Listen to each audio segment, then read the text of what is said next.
মেদিনীপুর থেকে এক মহিলা এসেছিলেন অনিমা নস্কর। তিনি যেটা জানিয়েছেন যে পায়ে সাপের কাঁটা ফুটেছিল, দীর্ঘ প্রায় 90 দিন ওঝাগুনি করেছে, পাটাও বেশ খোলা, পায়ে রয়েছে আপনার ওষুধ বাঁধা রয়েছে, মানে ওঝার দেওয়া। পাটা কি নষ্ট হয়ে যেতে পারত? এটা একটা একদম বিরল ঘটনা।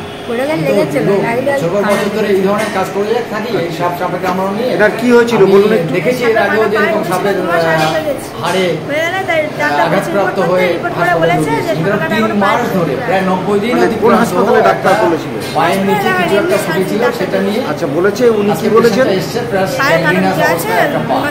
কিসের কাঁটা ঢুকে আছে? যদি সাপের কাঁটা ঢুকে আছে।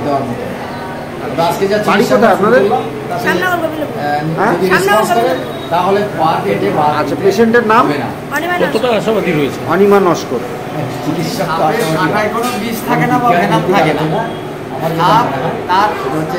যদি আজকে চিকিৎসা দেওয়া হলো, একটা গ্ল্যান্ড থাকে, সেই গ্ল্যান্ডের ভেতরে সাপের বিষ বা ভেনাম থাকে।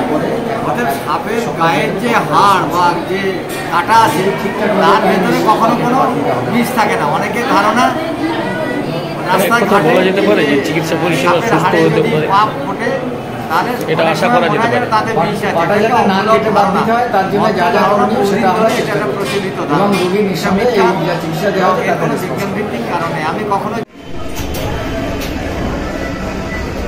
আপনি পাশে দাঁড়ান, পাশে দাঁড়ান, অসুবিধা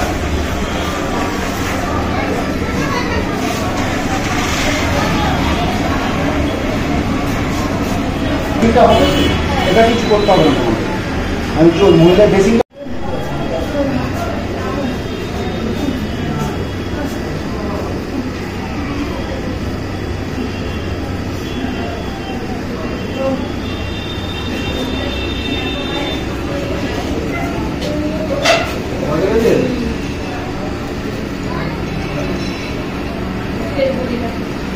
এখানে এতজন থাকবে না, বাইরে যাও।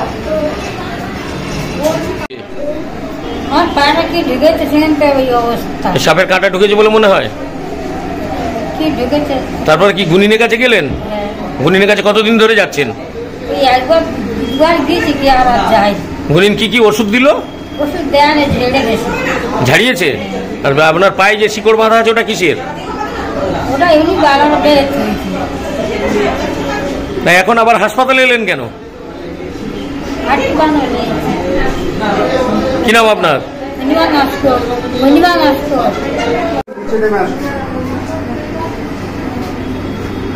আমার জুতোটা কই?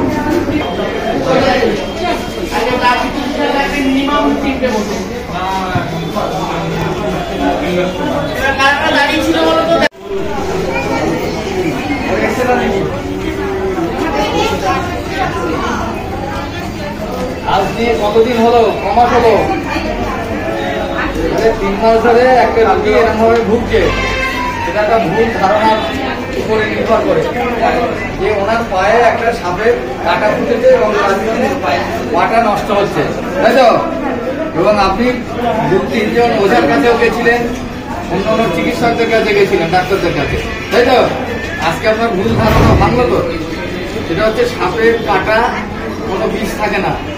সাপের যে ভেনাম গ্ল্যান্ড থাকে আমাদের যেমন লসিকা বিভিন্ন গ্রন্থি আছে, তারপরে 3 জোড়া যেমন হজমের আমাদের গ্ল্যান্ড আছে, সাপের চোখের পেছনে 1 জোড়া বিষথলি থাকে। সাপ সেই বিষ, ওর যে বড় বড় দাঁত থাকে, বিষ দাঁত, তাই দিয়ে এই বিষটা আমাদের শরীরে ঢুকে যায় এবং যদি সাপ মারা যায় বা কিছু হয় ওই গ্ল্যান্ডটা তো নষ্ট হয়ে যাবে, বিষ দাঁতটাও পচে যাবে, তাই তো? তাহলে ওর যে সিদ্ধারা আছে বা হাড় আছে, সেই হাড়ের ভেতরে কখনো সাপের বিষ থাকার সম্ভাবনা নেই, তাই তো? তাই যদি পায়ে ফোটে এবং তার জন্য যদি সেখানে ঘা হয় বা কিছু হয়, সেটা কোনোদিন সাপের বিষ থাকে না। বুঝতে পারলাম? এই কথাগুলো বলছি এই কারণেই যে প্রচুর রুগী আমরা দেখেছি বা মানুষ বিভ্রান্ত হয় যে রাস্তাঘাটে বা মাঠে ঘাটে আমাদের গ্রামীণ এলাকায় গ্রামের মানুষ সেই ভুল ধারণা কি হয়, সেটা হচ্ছে যে রাস্তায় কিছু একটা পায়ে ফুটলো মানে সাপের কাঁটা ফুটেছে এবং সেটা নিয়ে বিভ্রান্তিকর কথাবার্তা হয়। ডাক্তারবাবুরাও সেটাও নিয়ে যদি খুব খারাপভাবেই বলতে হয় তাহলে মানুষকে বিভ্রান্ত করে তারা তাদের কি বলে ব্যবসায়ী করে।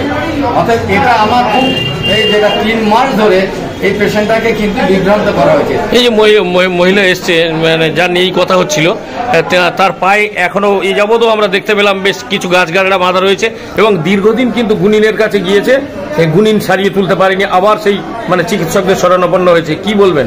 দেখুন 3 মাস হয়ে গেল, 3 মাস, 1-2 দিন নয়, 3 মাস ধরে এই মানুষটা ভুগছে। এক্সরেতে দেখা যাচ্ছে ওনার একটা ওল্ড ফ্র্যাকচার আছে, বহুদিন আগে পড়ে গেছিল, তার জন্য একটা ভাঙা আছে, সেটার জন্য হাড় ভেঙে গেছিল, সেটা অলরেডি জোড়ার মুখে। কিন্তু যেহেতু সঠিকভাবে চিকিৎসা হয়নি এবং সেই সময় যদি প্লাস্টার হতো এই পেশেন্টটা 3 সপ্তাহের ভেতরে ভালো হয়ে যাওয়ার কথা ছিল। আজকে 3 মাস ধরে ভুগছে এবং এখনো পাটা ফোলা আছে। এটা একটা ভুলের মানে ভুলবশত এটা হচ্ছে। আর মানুষ বিভ্রান্ত করেছে, ওদের গ্রামীণ চিকিৎসকরা বিভ্রান্ত করেছে, ওঝা গুণীরাও বিভ্রান্ত হয়েছে। জয়নগর বাড়ি, শুধু জয়নগর, সেখান থেকে আজ আমাদের হাসপাতালে এসেছিল, আমরা দেখে ব্যাপারটা বুঝতে পেরেছিলাম, তাই ওদেরকে আমার মনে হয় এটা নিরসন হবে আগামী। অধিকাংশ সময় তো গুণিনের পিছনেই ব্যয় হলো, দীর্ঘ প্রায় 3 মাস 90 দিন। এখন কি সুস্থ হওয়া সম্ভব? একদম সুস্থ হয়ে যাবে, কোনো ভয় পাওয়ার কিছু নেই। একেবারে বিভ্রান্তিকর ঘটনা এই ঘটনাটা।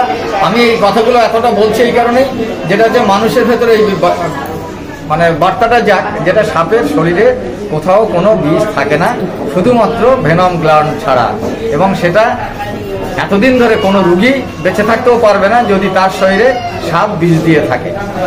গুণিনরা যে ভুল বার্তা ছড়াচ্ছে, কি বলবেন? প্রশাসনকে ব্যবস্থা নিতে হবে, যেহেতু এটা নোটিফাইয়েবল ডিজিজ হিসেবে গভর্নমেন্ট অফ ইন্ডিয়া এবং গভর্নমেন্ট অফ ওয়েস্ট বেঙ্গল আজকে বলছে যে snake bite is a notifiable disease.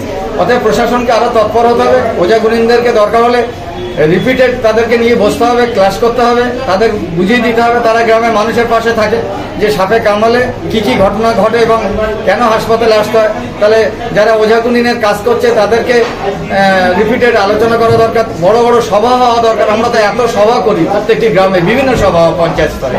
তাহলে পঞ্চায়েত স্তরে যদি সাপের যারা সেই এলাকায় তারা জানেন, পঞ্চায়েত জানে, প্রশাসন জানে কারা কারা ওঝা বা গুণিন, তাদেরকে নিয়ে যদি বসা হয়, প্রয়োজনে আমাদের যদি বলে আমরা সেসব জায়গায় যে এই ধরনের বিজ্ঞান ভিত্তিক সাপের কামড় বা সাপ নিয়ে যেসব কথাবার্তা বলে আমরা বলতে পারবো। গ্রামের অনেক পরিবার রয়েছে এখনো গুণিনের উপরে ভরসা করেই চলে, তাদের বিরুদ্ধে কি কঠোর ব্যবস্থা নেওয়া প্রয়োজন মনে হয়? এটা এক ধরনের ক্রাইম, ঘুরিয়ে সেটাকে ক্রাইম বলে। অতএব যারা এটা দেখেন এই ক্রাইমগুলো যাতে না হয় তাদের উচিত এটা নিয়ে ব্যবস্থা নেওয়া উচিত প্রশাসনিক স্তরে। আমি খুব আবেদন করব পঞ্চায়েত এবং বিভিন্ন প্রশাসনিক স্তরকে যে আপনারা যদি আপনার এলাকায় যে মিটিংগুলো আপনারা করেন সেই মিটিংয়ের মধ্যে যদি 1 মিনিট রাখুন, 2 মিনিট রাখুন, যে সাপ সম্পর্কে 2-4টি কথা বলা, তাহলে পঞ্চায়েতের যেসব স্তরে যেসব কর্মীরা আছে তারাও এই সম্পর্কে একটু অবহিত হবেন। কারণ ওই যে গ্রামের যে ওঝা তার পাশেই কিন্তু কেউ না কেউ পঞ্চায়েতের কর্মী আছেন, তাহলে তিনিও ওয়াকিবহাল হন। প্রয়োজনে এলাকায় বড় করে মিটিং হোক, সেই মিটিংয়ে আলোচনা হোক ব্যাপারটা, তাহলে মানুষ আরও বেশি সজাগ হবে। যেহেতু গভর্নমেন্ট এটা আজকে নোটিফাইয়েবল ডিজিজ হিসাবে গ্রহণ করেছে, অতএব আগামী 2030 সালের মধ্যে সারা ভারতবর্ষে যত সাপের কামড়ের মানুষের মৃত্যু হয় সেটা অর্ধেকে নামিয়ে আনার প্রচেষ্টা হচ্ছে।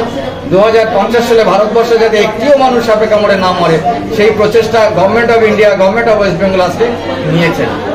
এই যে প্রচেষ্টা নিয়েছে, কিন্তু এই প্রচেষ্টাতেই বাদশার যে হচ্ছে ওঝা গুণিন, আপনি যে বললেন পাড়ায় মিটিং মিছিল হওয়া প্রয়োজন, এটা তো এখনো পর্যন্ত সরকার তৎপর নয়, উদ্যোগ নেয়নি। সরকারকে আবেদন করুন, যেহেতু আমি এই বিষয়টায় কাজ করে থাকি দীর্ঘদিন যাবত, যে সরকার নিশ্চিত, সরকার তো পরিচালিত হয় বিজ্ঞান ভিত্তিক, অর্থাৎ সরকার নিশ্চিত আগামীতে ব্যাপারটা নজর দেবেন বা কিছু একটা নিশ্চিত হবে। আপনার নাম? আমার নাম ডাক্তার সমরেন্দ্রনাথ। তাই এখানে দেখ এই হাঁসটা ভেঙেছে, খুব কমন ভাঙে। আর এটা যদি কমন প্লাস্টার হতো তাহলে এই প্লাস্টারটা কিন্তু প্লাস্টার করে দিতে, তাহলে আমরা প্লাস্টার করে নিয়ে বলে এটা নড়েছে, আবার নড়েছে গেছে, তাই এই দীর্ঘদিন হয়ে আছে। এখন আমরা ব্যাটাস করে দিলাম, মাথা রেস্ট থাকবে,